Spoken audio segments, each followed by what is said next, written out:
dear Pradipika, Rama Pranaji, and dear devotees. I'm very happy to be able to visit again this center after a couple of years of break on account of this pandemic. It appears that we are again returning back to our normal life in our center also, and here also, as I hear that in-person online activities have resumed nicely. So we are approaching that wonderful day of festivity for most of us, that is known as Ramnavami, that is rejoicing the advent of Lord when he came in the form of Rama.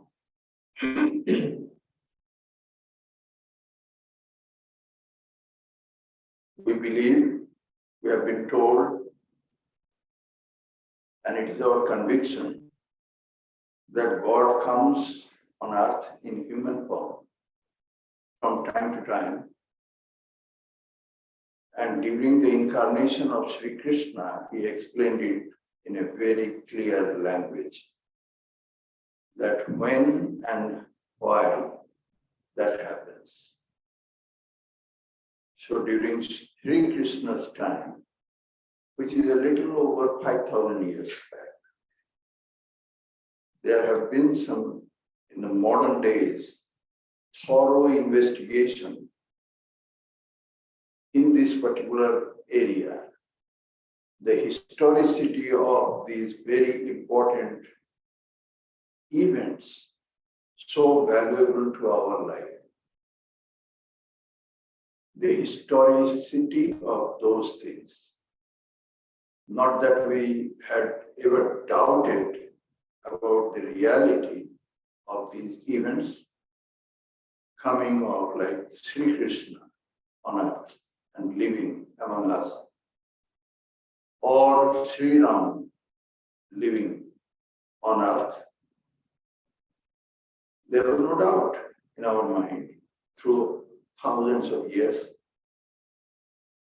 But again, in the modern days that we live in, there is a kind of demand from outside and expectation from our inside the society, I mean, our own people, is about identification, making it more clear how to understand that that is true and when that happened.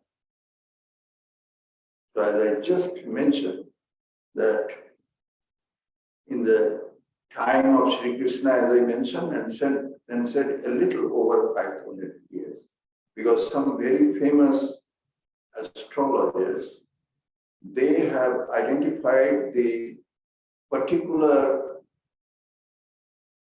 conglomeration of different stars and planets that has been mentioned as the beginning of Kurukshetra war, that has been calculated back astronomically and has been found 5,089 years. This year that now it is celebrating the new year, Ugadi, in some places, South India. For people who believe in different kind of a new year, it is not exactly now, maybe 1 year or 1 month from now, that we'll be celebrating New Year. But the point is that the beginning of Kurukshetra war has been very clearly identified with the calculation astronomically, that when that had happened, that has been mentioned in Mahabharata, that these nakshatra and star and this was rising and that was happening, and exactified that this is 5,089 years. And that was the beginning of Kurukshetra. So therefore, Sri Krishna lived sometime before that and during that period. And Sri Krishna was, according to our tradition, living in Treta, Dwapar period of our history. So there are 4 different time periods we call Yuga, and Sri Rama came way before that time. If Krishna's time was sometime before 5,000 years, then Sri Rama was living way before that. And there is a kind of rough estimation that maybe 10,000 years. We shall go into that detail a little bit later. But here is the storyline. The story is that Lord came on earth and he lived in the form of a human being. There is no restriction on Lord that he must come as a human kind. Sri Krishna, and after Sri Krishna, all different incarnations of God, they have been only in the human body. Only in the human body. We have got no doubt that it happens and it continuously will be happening even in future. If the human species will be living on earth, and if we do not destroy all the human species before that, then the Lord will be occasionally be revisiting us and help us in returning back on track. That will be deviating too far away from our path to perfection or God realization or the goal of human life. As Sri Ramakrishna has mentioned, the human birth, it has got only one purpose. God realization is the purpose of that human birth. It is not just any other creature. It is a human species, is very special and very different. But when Rama came, that was not the story until Rama, because before Rama, there were other incarnations. This creation it did not begin that suddenly it happened and all the different kinds of various species that we see now today, they all suddenly were dropped on earth and they started their journey. That is not how it happened. So the creation and many different forms of lives as they had happened, it was not that in the very beginning there were humankind. But it is according to our traditions that God had incarnated even before that. And that's why we see and read in our scriptures that there have been other incarnations. Matsya, Kurma, Varaha, Nrsimha, these 4 were not even appearing like him.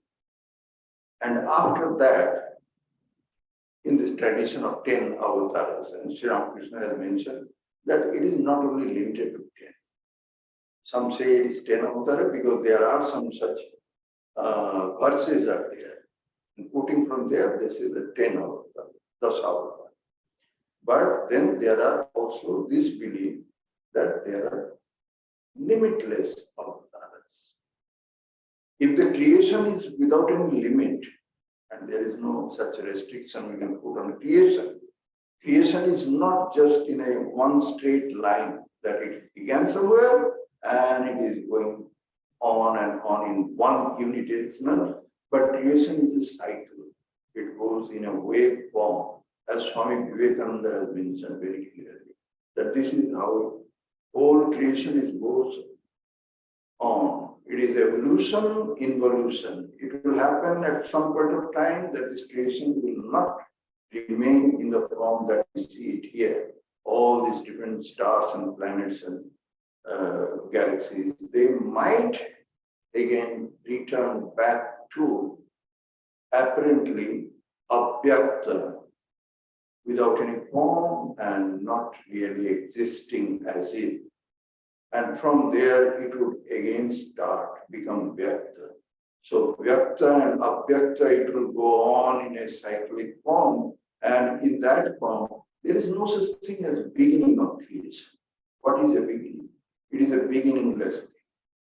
So the entire creation, which is in the eyes of a non-dual thinker, it is a magical phenomena apparent, not really existing. The ultimate existence is one that has no change. It is changeless, beginningless, endless, timeless thing. And that is one without a second, pure consciousness, Satchidananda. Even that cannot be spoken or said or conceived in. So this is the Vedantic or non-dual standpoint. But when we say the creation, then that creation has got everything accepted in it. Everything accepted. And in that creation, it goes on in the form of a wavy nature, according to Swami Vivekananda. It rises and it falls. There is evolution and there is involution. It appears and disappears. And this, even in the modern days, the astrophysicists and others, they are almost going in that direction. That there will come a time when all this way, the manifested way of this entire creation will not exist. It will return back to gaseous form and maybe from there, which form we don't know. But that is from there again, it might start in a big bang, they call it. But whatever they call, it is a very material way of defining, and we go beyond that. So, Sri Rama, according to these 10 incarnation forms, and this 10 incarnation doesn't include in it some such names like Sri Chaitanya and others. And we know for sure that they were also God incarnated in human body. Why we believe that? That also if I have got a little more time, I'll talk later. So what is the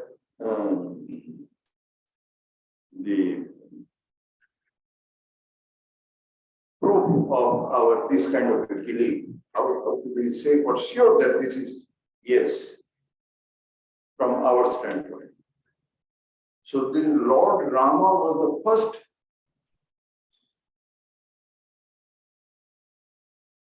form that was living among us like a human being, very much human. And therefore, he had set in the human society the absolutely perfect ideal of a person.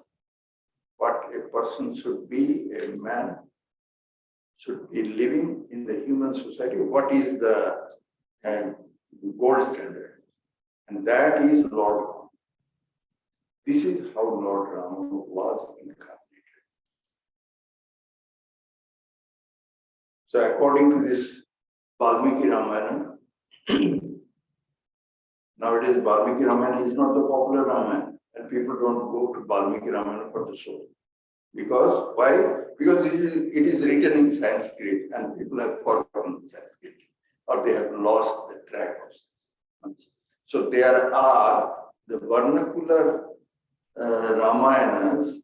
The Ramayana is written in different Indian languages, such as in the north, Tulsidasi Ramayana, Ramcharitmanas is very popular. In the south, Tamil, Kamba Ramayana is very popular.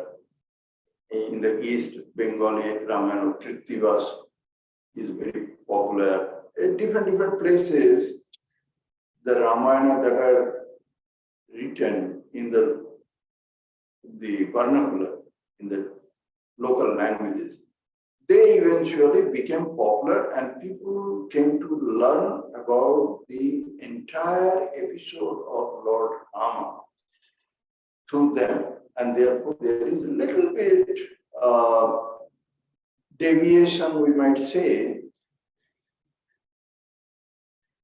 which always would be a freedom to a great poet. If somebody is a great, wonderful poet creating a masterpiece, then you have to give the poet a little bit of freedom to have some amount of flight in imagination also added, and that creates a beauty into the story, but that doesn't distort the story. So in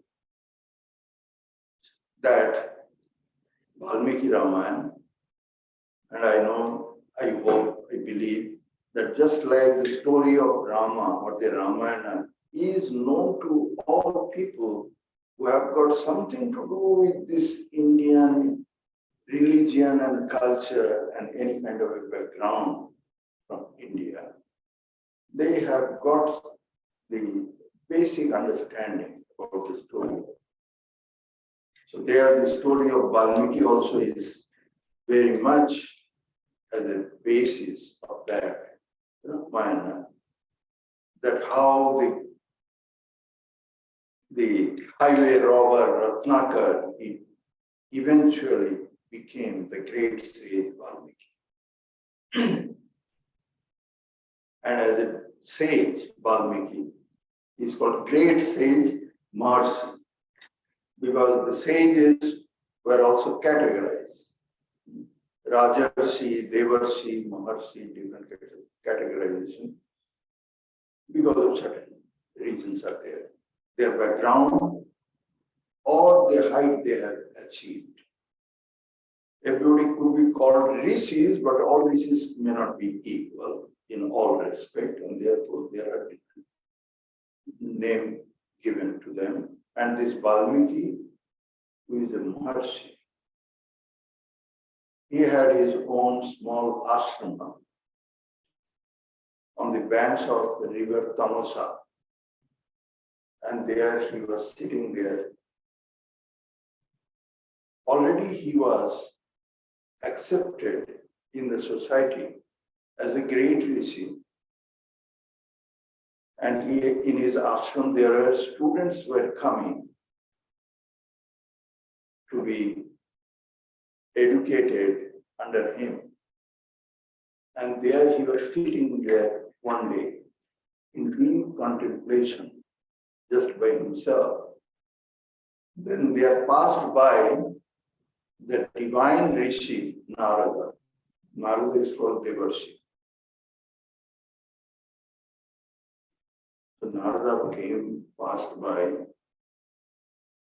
and with the veena that he had in his hands, the sweet sound, it broke the deep contemplative mood of the rishi Valmiki.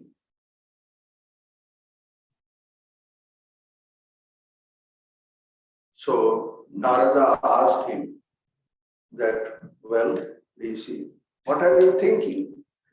I see that you are in deep thought. What is the thought that is crossing your mind? Valmiki said with folded hand that, oh divine Rishi Narada, you can go anywhere. As Narada is explained that Narada can go anywhere and he continuously moves and goes everywhere chanting the name of Lord Hari. So he goes everywhere. So that no, nothing can stop you. You can go anywhere and everywhere you can go. And you can go you can go deep into the heart and mind of every soul also. That also is included where you can go. So you know what is going on in my mind. You have the access of visiting my heart. You know that what I am thinking.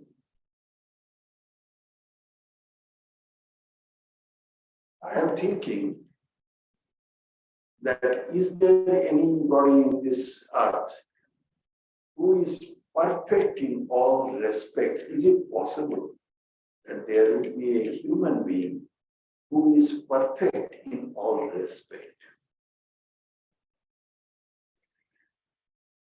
That is, I'm thinking. So this is the question I put in to you. Because you can go anywhere and everywhere and you can visit all heart and mind and soul and you know everything. So I will be very pleased if you can explain to me this, my question. I was suddenly going to that thought. Is it possible? Narada said, well, I can answer your question, but you have to give your question in detail. Explain what you mean by perfection. If you can say so, then I will be able to answer your question. So Valmiki said that yes, because Narada wanted the explanation of perfection. What do you mean by perfection in a human soul, in a human person? What is the idea of perfection that you are thinking?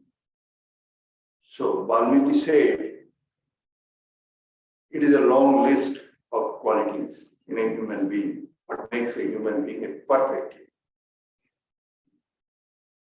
He said, integrity, brevity, righteousness, gratitude, truthfulness, dedication to one's principles, character without blemish, concern for all living beings, learning, skill, beauty, a pleasing appearance, courage, radiance, ability to keep anger under one's perfect control, a lack of jealousy at all times, undaunted heroism which can frighten even the celestials.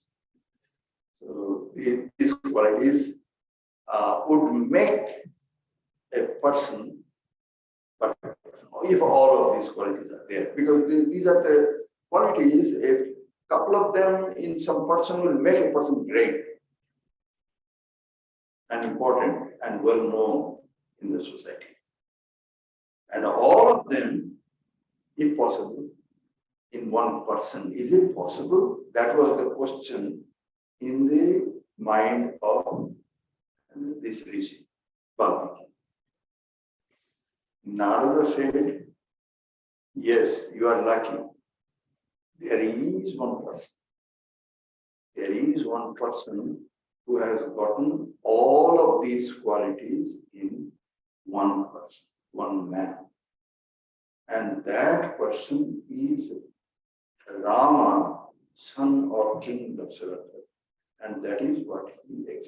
He said that this is one person. He did not say he is God, he said he is a man. He is a person on earth who has got all these qualities.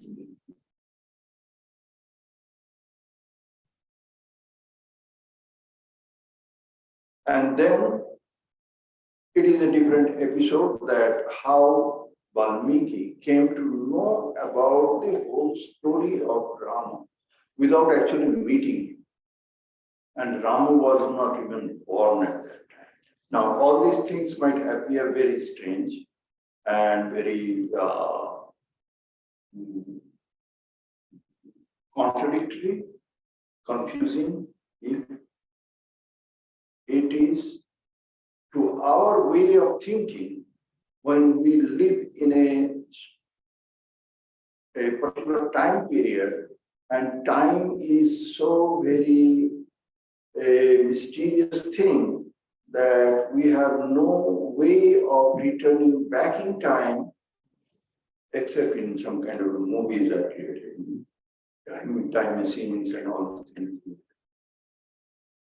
Or we cannot go into future in time. We are very much restricted in time.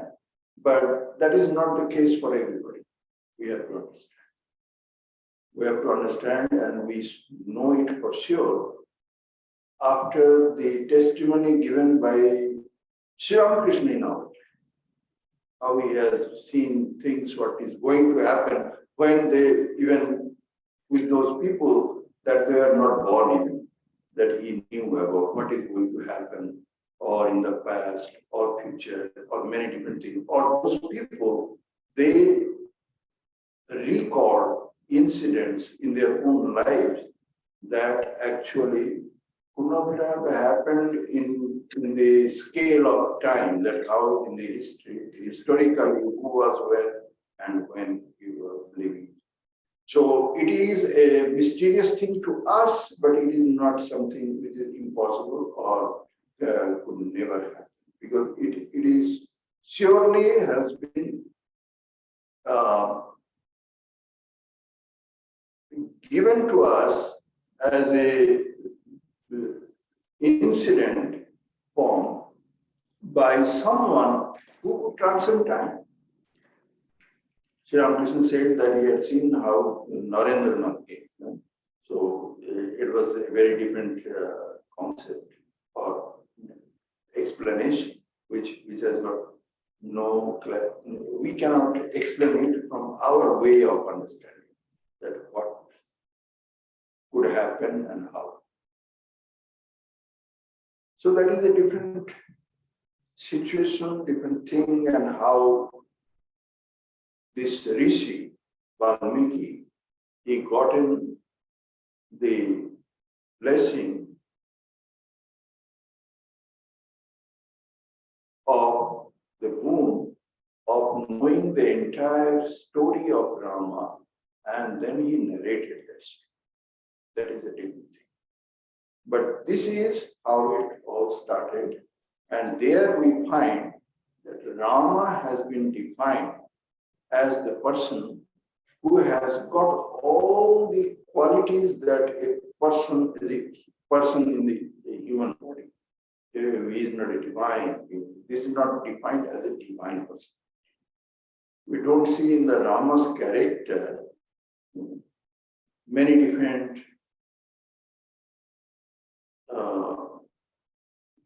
magical, extraterrestrial, superhuman feats, which is so much and so many times in the life story of Sri Krishna, who lived even after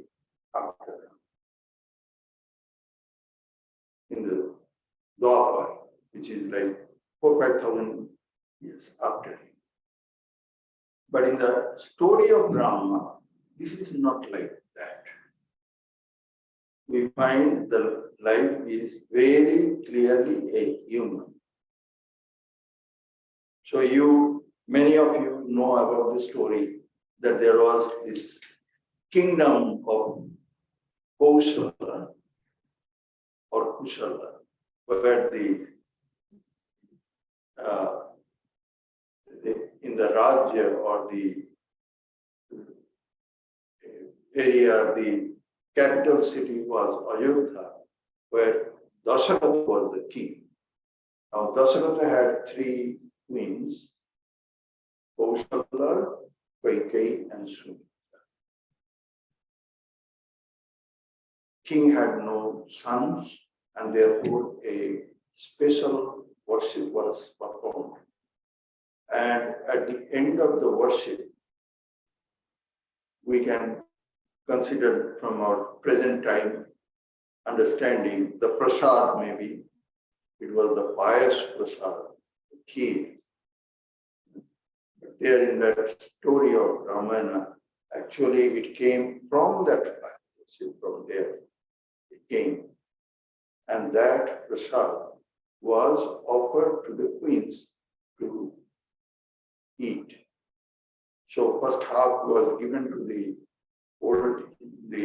senior most of the queens, Kausala, and after she ate, whatever remained, the youngest Sumitra, she ate.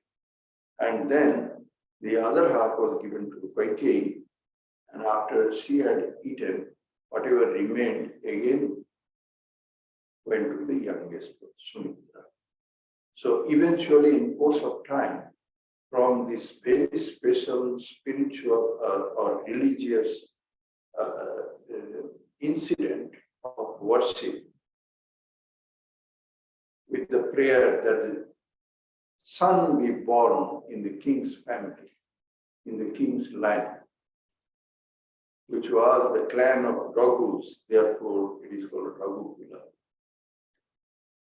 In course of time, Kausalya had the son Rama, Kaikeyi had the son Bharata, and Sumitra had two sons because she had twice, so she had two sons.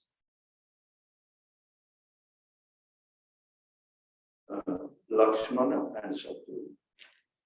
So this story goes that how these boys were growing up, and the oldest of them, Rama, eventually came up as the most handsome, strong-armed, courageous, very sharp, intelligent, very lovable, very compassionate for everybody, most loving son of the parents. He was the best in all respect and loved by everybody. Had all the educations that were given to them by their guru, Vasishtha, under whom everybody were growing up very nicely. And eventually we see that how Rama was wed to Sita. And Sita was considered as the daughter of the King Janaka of Mithila. Actually was not born from human parents. According to this episode, she was born from the earth. So the word Sita means that. She is also known as Janaki because she is the daughter of Janaka. Father's name is mentioned, Janaka. Mother's name is not mentioned here because she is not born from the human mother. So it is very different. And when we look back at that very ancient time, we cannot explain everything. Many things that started as an actual event in history, after thousands and thousands and thousands of years, they slowly fade into mythology. And people talk about mythology, but all mythologies are not just to be just discarded, thinking that people have just concocted a story. There are some kind of reality, some kind of truth hidden there. Just it is so far ancient that it is so hard to now dig up everything. Yeah. But this was Sita, and Sita was not an ordinary woman. Many people question ordinary scholars, they pose as if that they understand everything. How come that Sita was abducted by Ravana and lived in Ravana's captivity for many, many months, was not harmed or molested or anything because Ravana wanted to marry Sita and approached Sita so many times and never did anything. A very strong man like Ravana, as he is described, how it could ever happen. He could have by force married her. All sorts of things people, ordinary historians, modern day historians, there is some such silly questions. But Sita was not that ordinary. Sita was not an ordinary woman. Think about the marriage ceremony of Sita, which is called Swayamvara. When Sita came to the age when she would be given to some prince, her hands in marriage, then Janaka invited all the princes that were available in many different countries to come to that ceremony of Swayamvara, where Sita will herself pick the right candidate to marry her. This kind of freedom to the girls and the women were there those days. They won't go against the wishes of the girl. And how it was to be decided? Because Janaka had one day seen suddenly, accidentally, it came because not that Sita wanted to show that feat, that there was a very heavy and strong, very big bow in one corner of the palace. Everybody knew that that was Shiva's, some very special kind of bow and very heavy. And it was no ordinary person was able to even move it or pull it. But Janaka suddenly saw that this girl, she just very easily pulled it from this corner and pushed it to another place. And he was so surprised. She realized that it is, Sita is so different from ordinary girl that someone that would match Sita has to be that strong at the least, if not more than that. So that was the condition in that Swayamvara,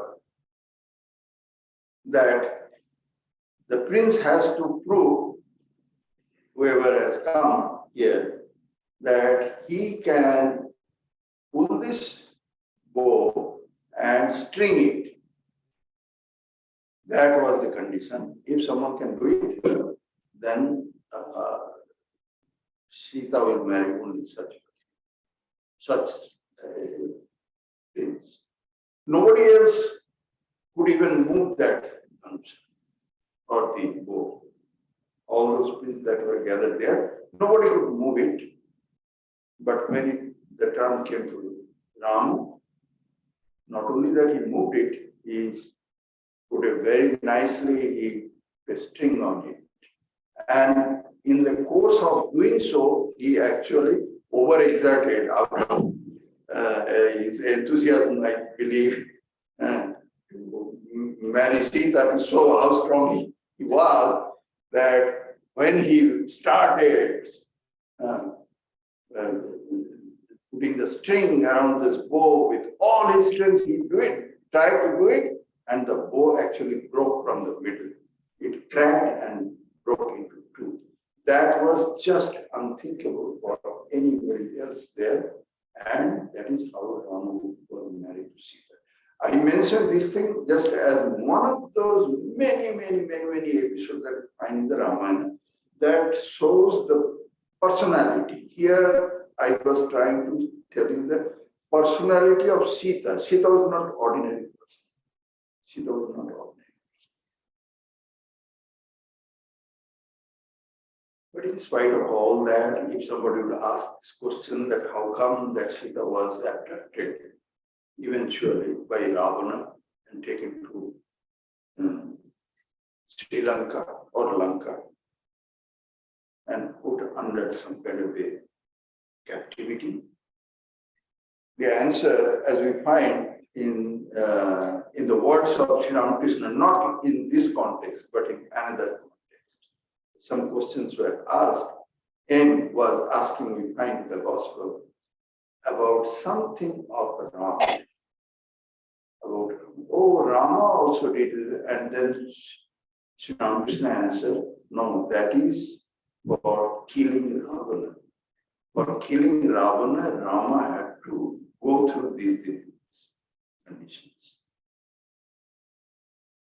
As we all believe that when God comes on earth, it is a divine play.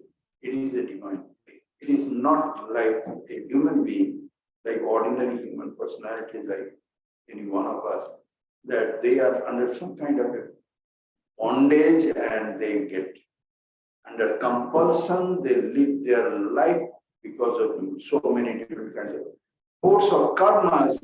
They are pushed through many different events, and all these things happen.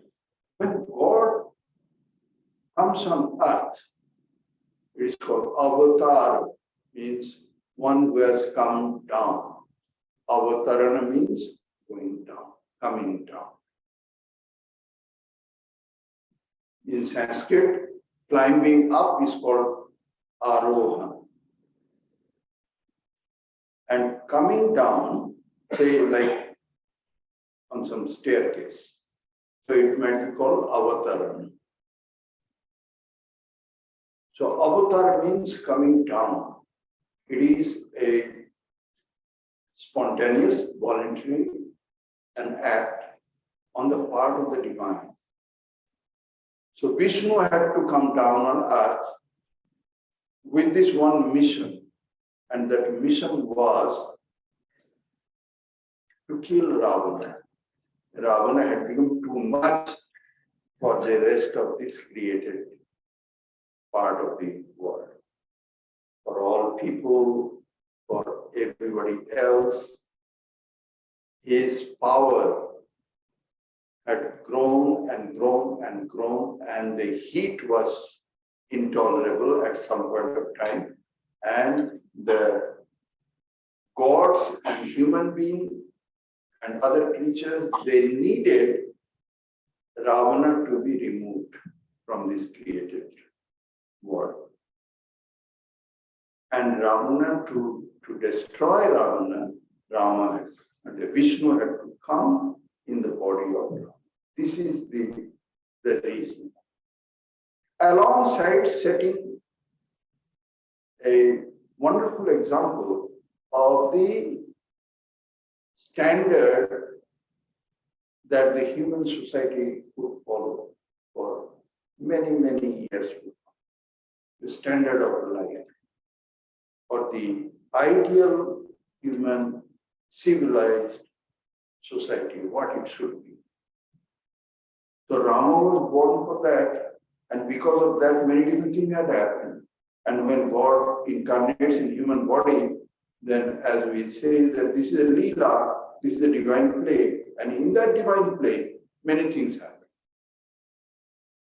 Such as when Rama with Sita had come back to Ayodhya, and then he was even announced by King Dasharatha that now he is going to have a coronation ceremony in which Rama will be given the throne. He will be the crown prince, and eventually after that the king is going to retire and go into Vanaprastha, when the crown prince will assume the king's responsibility. And Rama was about to be made that crown prince when the mother of Bharata, Kaikeyi, in the absence of Bharata and Shatrugna, who were given another responsibility and were away from the kingdom, she had a different idea. And the story is a little more complicated than that, but to make short it, she remembered that the king Dasharatha had promised her another time to give her 2 wounds. And so this was the time when Kaikeyi approached Dasharatha and said that I want those 2 wounds, that you said that you ask anything and I will give you. You had told me, and now is the time I am going to ask you. And she asked banishment of Rama for 14 years and making Bharata the king, crown prince. These were the 2 wounds she asked for, and the king fell on his knees in front of his queen, asking her to don't say like that, please change your this request. Anything else, but she was not being changed. And the king was so heartbroken. He could not even say these words to Rama. When next morning Rama were visiting to parents and all, and he could clearly see that there was some huge problem has come here in this palace. But what it was, he could not understand. And eventually, he learned this from his stepmother, Kay, who said that this is the promise your father has made to me. Now you have to go to forest dwelling for 14 years, and Bharata will be the crown prince. Rama had no problem. He said, yes, sure. But in the meantime, Bharata returned and he could not accept this. He was absolutely angry with his mother. And then he said, no, it is not possible. But in the meantime, Rama had already left the palace. And when he was leaving the palace, Sita and Lakshman, they persuaded Rama to take them also.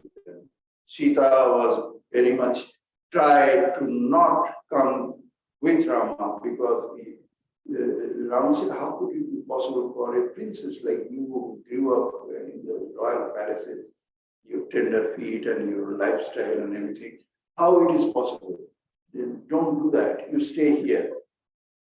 But Sita said, no, my lord, it is, first of all, it is my responsibility as a wife to be with you and help you and serve you all the time. And secondly, I am like your shadow.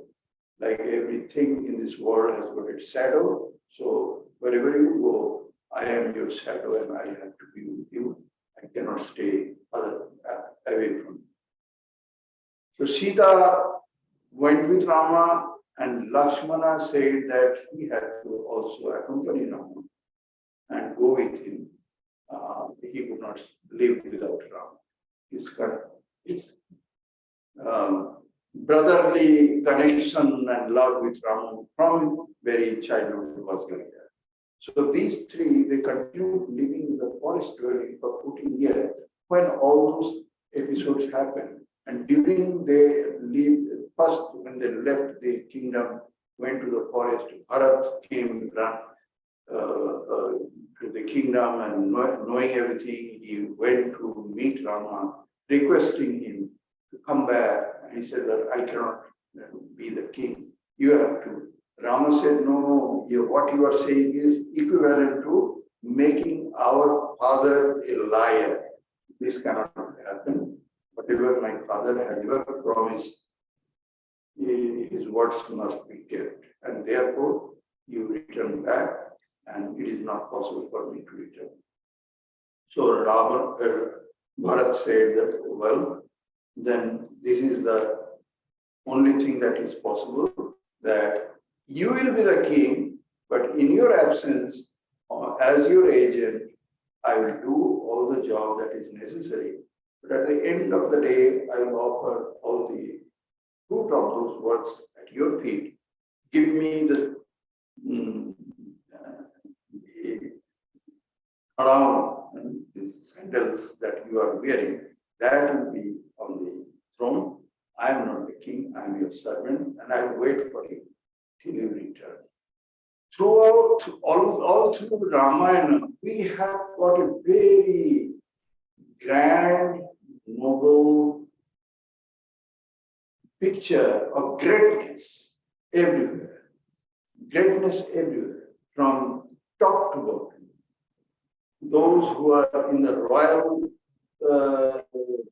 level of their lifestyle, and those who were at a very ordinary level. And those who were the forest dwellers, and those who were just the tribal people. From ordinary people to everybody. We see there is a different kind of their thinking, their feeling, their action. It is a different level of noble life that we don't see anywhere else. We have to remember that Ramayana and Mahabharata, these are the two great, people say epic, When they say epic, they mean that they were just story writing. People have just created in their mind some great author and like a very wonderful novel, they have authored such books like Ramayana and Mahabharata. But they are not epics. They are in Indian tradition, they are considered history. They are considered history.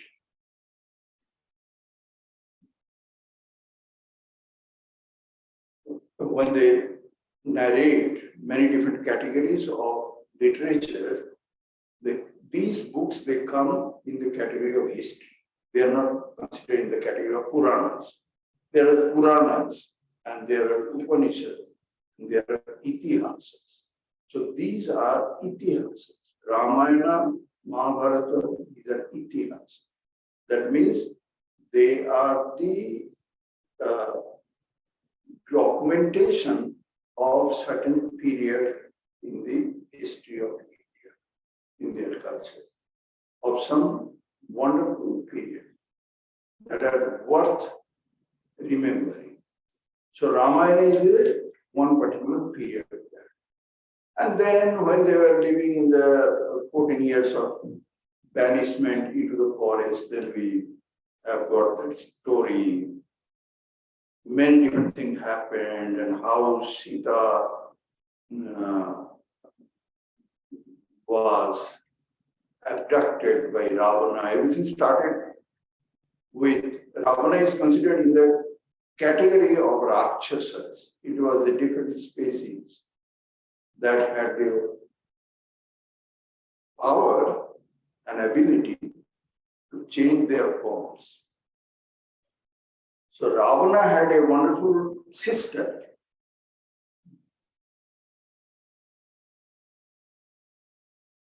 Her name was Surpanakha.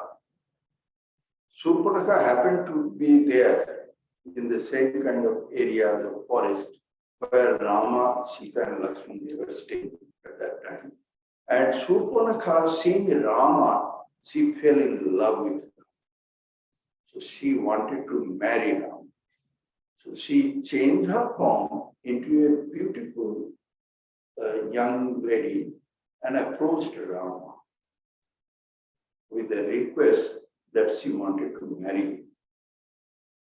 And Rama said that, well, you can see that I have got a wife, so I cannot marry, but you see my another brother, Lakshmana. Lakshmana was also married, but he did not bring his wife into the forest. All four brothers were married. But Rama, just to have a kind of a fun, said that, you see, I have got another brother. He's also very handsome and very strong body. I can tell you for sure that he will be absolutely be pleased if you could marry him. Go approach him. So she went and approached Lakshmana, and Lakshmana also entered into this fun game between Rama and Lakshmana, and they continued sending these to this hapless woman between them, telling something or other that why it is a better idea to marry that man. So eventually, Surpanakha got frustrated, and he decided that he has to first destroy Sita. If she could kill Sita, then Rama could marry her, etc. And when that point came, then Lakshmana attacked her by injuring her, cutting a little bit of her nose and ears and saying, get out of here.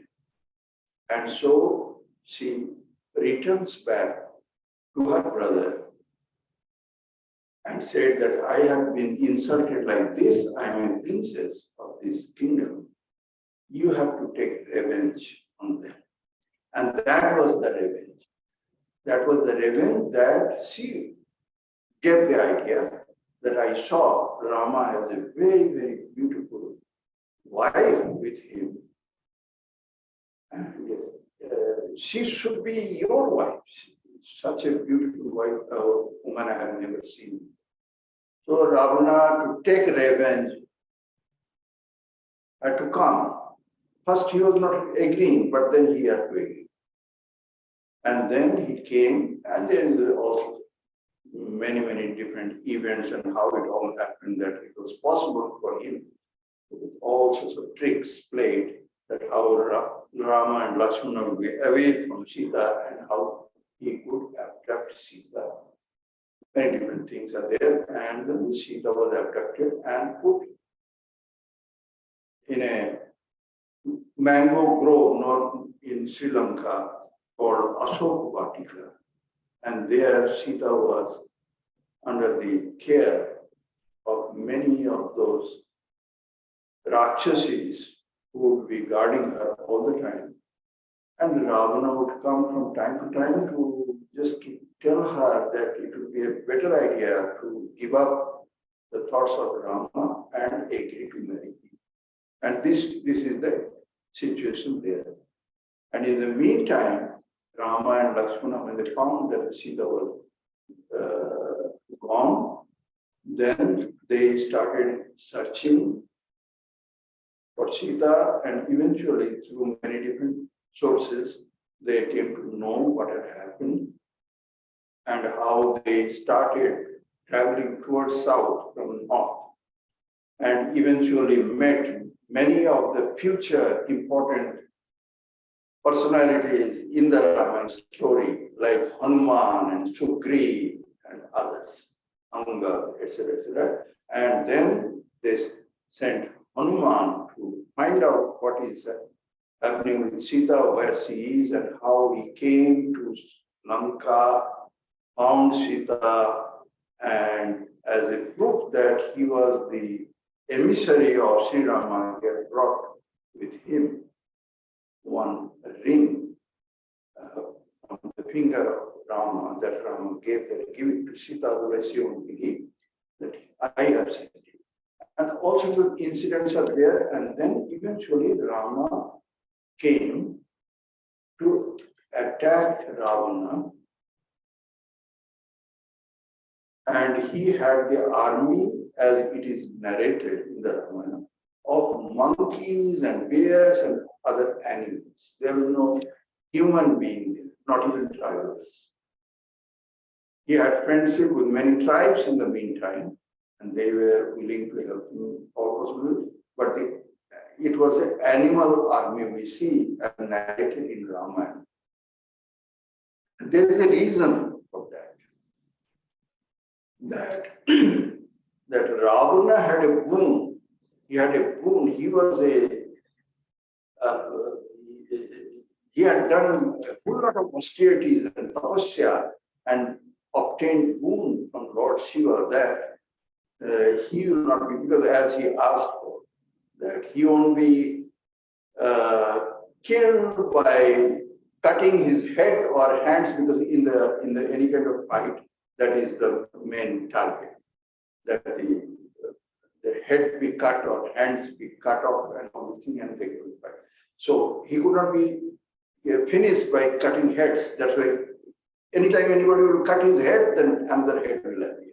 And this is how he is narrated, described in the picture, as if with 10 heads and 20 arms, but perhaps it was not simultaneously all the time with him. It was about the boon. And the boon also included that neither the gods nor demons or rakshasas or yaksha, raksha, nobody could kill him. And he did not ask for human being or other ordinary creatures, because they are so insignificant.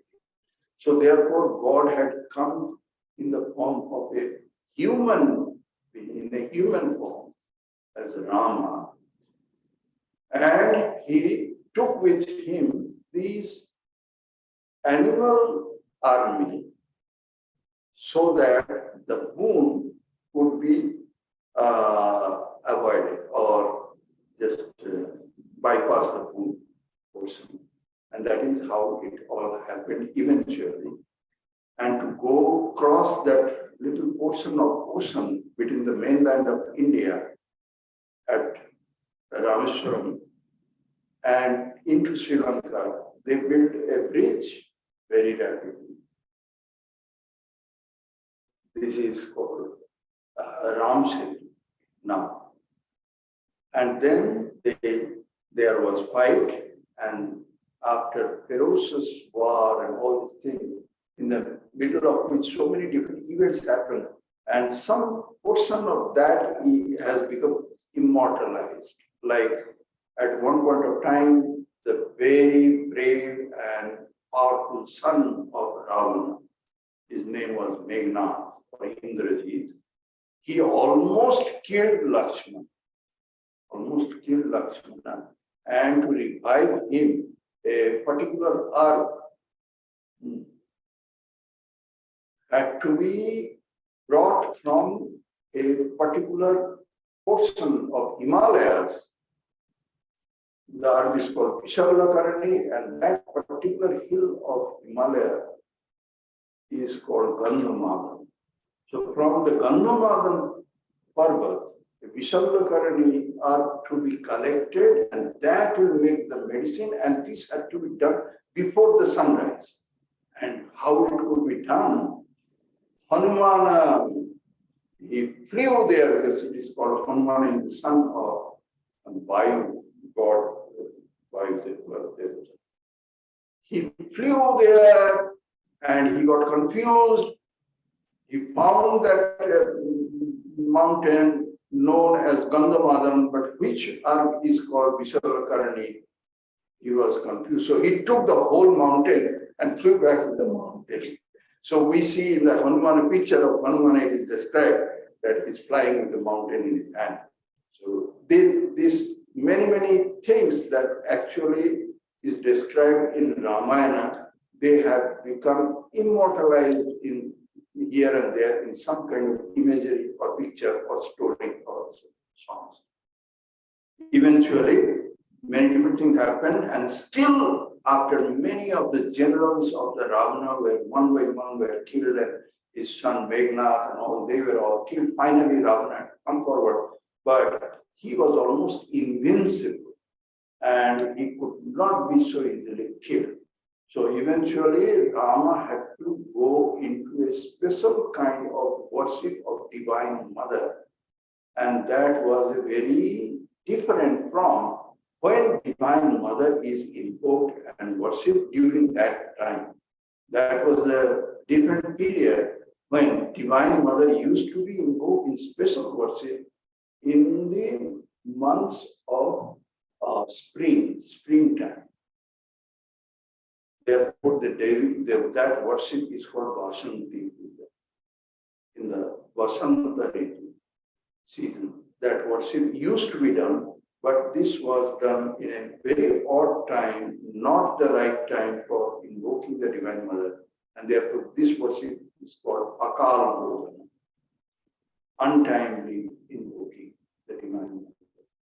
But after Rama did it, that became the worship of Divine Mother's time, which is sometime in the month of October, November, and it is a different season. That worship of Durga, Mother Durga, that is done, that is the tradition that was set by Lord Rama, invoking Mother Durga and with her power and with the particular astra, the Brahmastra that he fought, with that sail, he had to hit Ravana. Nowhere else Ravana will be killed, only on his heart it would be, and that was told to him, and he could kill Ravana eventually. And that is known as the Victory Day, Day of Victory, called Vijayadashami. That is the day of victory. From that time, even till now, it is celebrated like that. And Ravana is shown that he is killed. Vijaya means victory. After that, with Sita, Rama and Lakshmana and all of them, they returns back after putting the brother of Ravana, Vibhishana, on the throne, and returns back to Ayodhya and they reached Ayodhya when they celebrated with lights on every door and windows, all the roads and everything lit up, and that is Diwali. So Deepavali celebration is the annual celebration in memory of or to remember that Rama has returned back to Ayodhya and 14 years is over, and then he becomes the king again. And all people joyously celebrate it with lamps on their doorways and windows, all along the roads and paths. So all these different events that we find, that is traditionally there in India. Sorry, I have crossed the time. Can I speak for a couple of minutes? They are reminder of some very important events in the history of the Indian civilization. These special celebrations, and in a particular way this is done, and all these things. Now, let me quickly tell about that why we believe that yes, this is so. This is what I mentioned in the very beginning. That is there any reason that will, because there will always be coming some historians and they will write so many things, which to me is laughable, because there will be some people, oh, the story, the epic of Rama and all that might have happened 500 years BC, 1000 years BC, like that, or some such very strange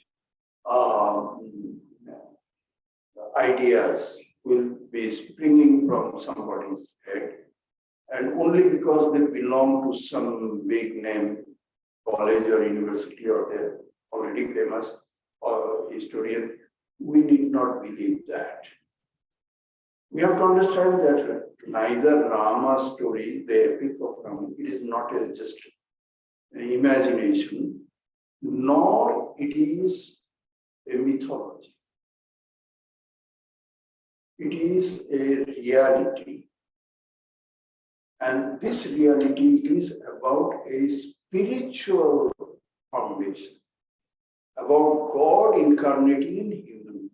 If it not so, was not really so, then they will not be worshipped for thousands and thousands. Do you think that a king, because a king is very famous and very powerful, and therefore the king is being worshipped by that people of that land and country for thousands and thousands? Do you think this happens? How many big emperors and kings and famous people have been there in this earth in different time, in different places? Are they being worshipped like gods? No.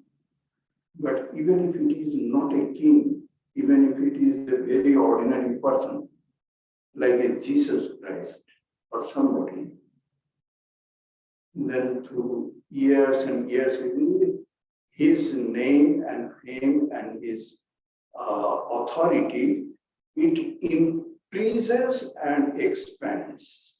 That is a very different phenomenon. Who knew Ramakrishna when he was there? He was actually living there. How many? Just a couple of dozens, maybe. And not all of them believed he was somebody more than a great saintly person. And what has happened now, today? Things are different when it is God incarnates in human body.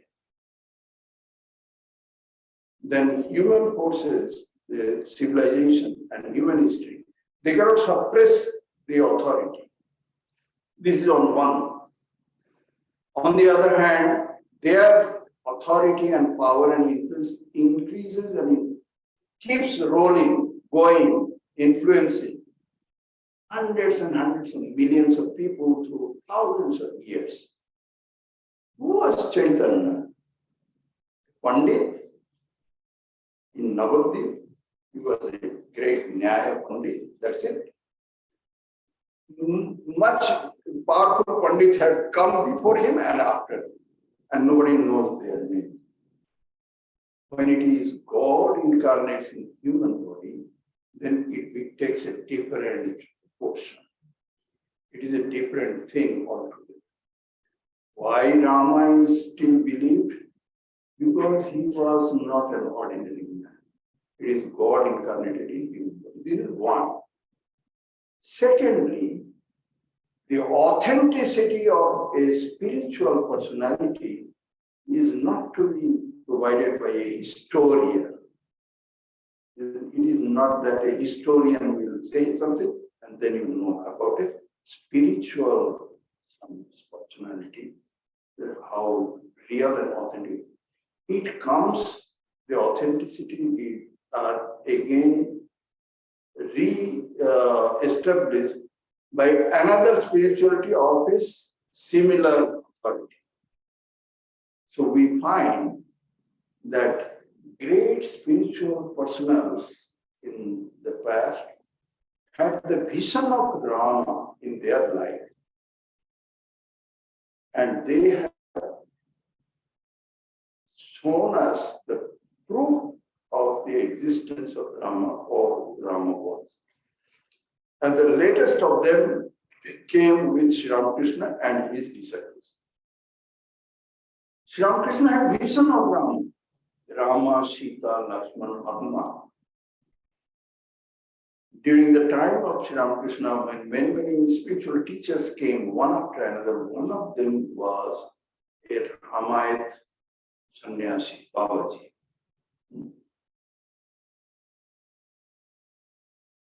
Whom Sri Ramakrishna mentioned by saying Jatadhari, and who came with Ramlala. That Ramlala was a living presence. That Ramlala would appear in living personality to that great saint. And after coming to Sri Ramakrishna, that Ramlala wanted to go to Sri Ramakrishna. He was not coming back to Jatadhari so much. Jatadhari every day would treat him with food and all these things and talk to him. And it was apparently appearing as a small image of boy Rama, but actually they had the vision of Lord Rama there. And Lord Rama coming out from there, playing with him and all the things, divine visions. And it was going back to Sri Ramakrishna, entering into his body, coming back from there. And eventually then Jatadhari, with tears in his eyes, said that my Ramlala loves to stay with you, but I cannot stay, I have to keep walking. So henceforth it is. And he goes away. Some of the disciples of Sri Ramakrishna, like Swami Brahmananda, Swami Adbhutananda, Swami Vijnananda, they had visions of Rama, Sita, Hanuman. They had visions of them. These are the proof. These are the proof that Rama was God incarnate and he is still there. Those were the great spiritual seekers, they have the vision of Rama. And that particular incident, that many different things from that 10,000-year ancient stories, many different things may not have continued to stay in the same form now. But what about the bridge that were built between Sri Lanka and Indian mainland, which is called Ram Setu? Many people say Adam's Bridge. I am telling you about the incident that has happened in the recent time. Before this present government came into power, there was another political party ruling in India, Congress Party. They were ruling in India. During that period, when 2006, 2007, to be very specific about, by 2002, the picture from NASA had already appeared, where they could see clearly that under the water there was this connection. From 2002 that had appeared from NASA pictures.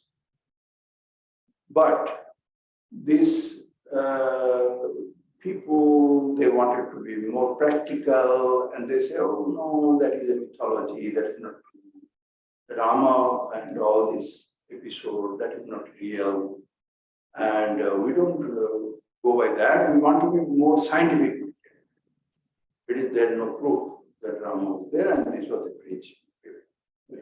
Anybody.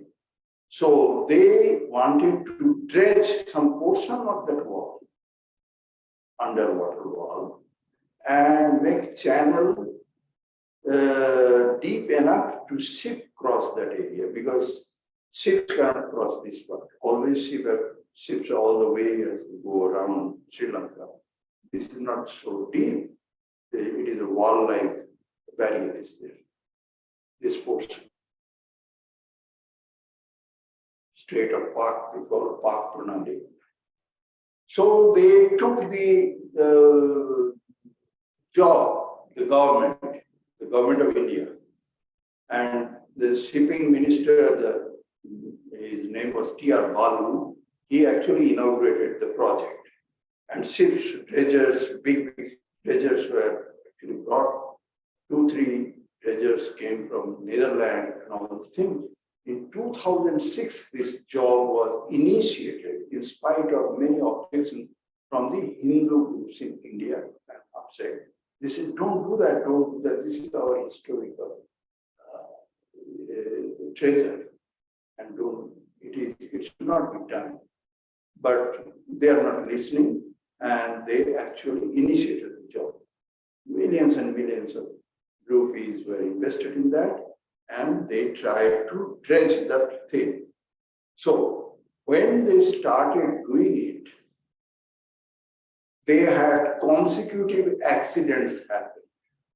Consecutive, not one. That, okay, that is a proof. It is not. It so happened that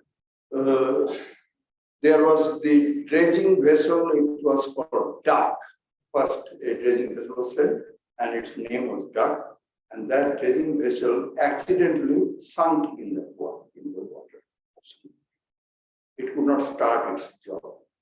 Then they replaced that dredging vessel by the Dredging Corporation of India, biggest dredging vessel that was sent there.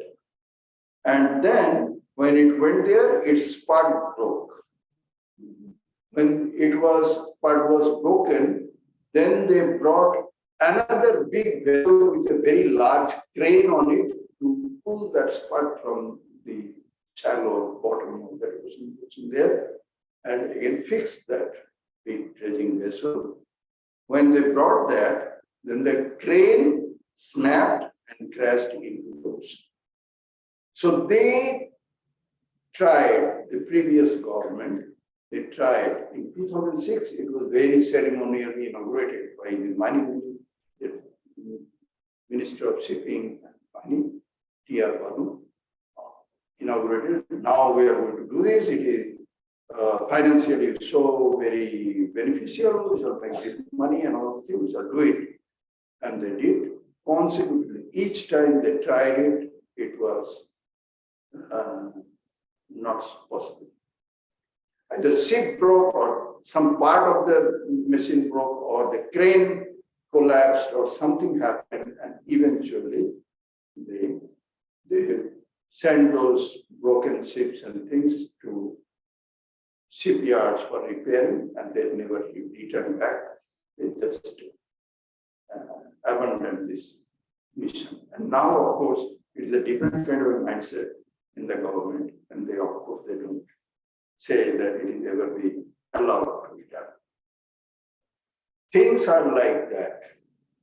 That when people, and there are many other incidents, but we cannot go into it, that when God comes on earth, there is a very different kind of thing that happens.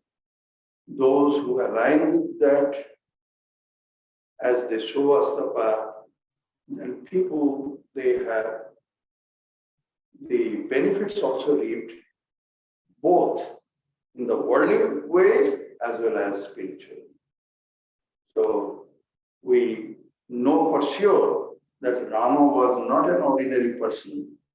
He was God come on earth to show the path of entire human civilization that was existing at the time that he could reach, how to live the most noble and ideal life, though it has become very, very ancient time and very, very old is an event, but from time to time, that has been revived by other sages, saints, and God incarnates, and therefore our faith in Rama still remains as it was intact. Om Shanti Shanti Shanti Hari Om Tat Sat Sri Rama Krishna Arpanastu.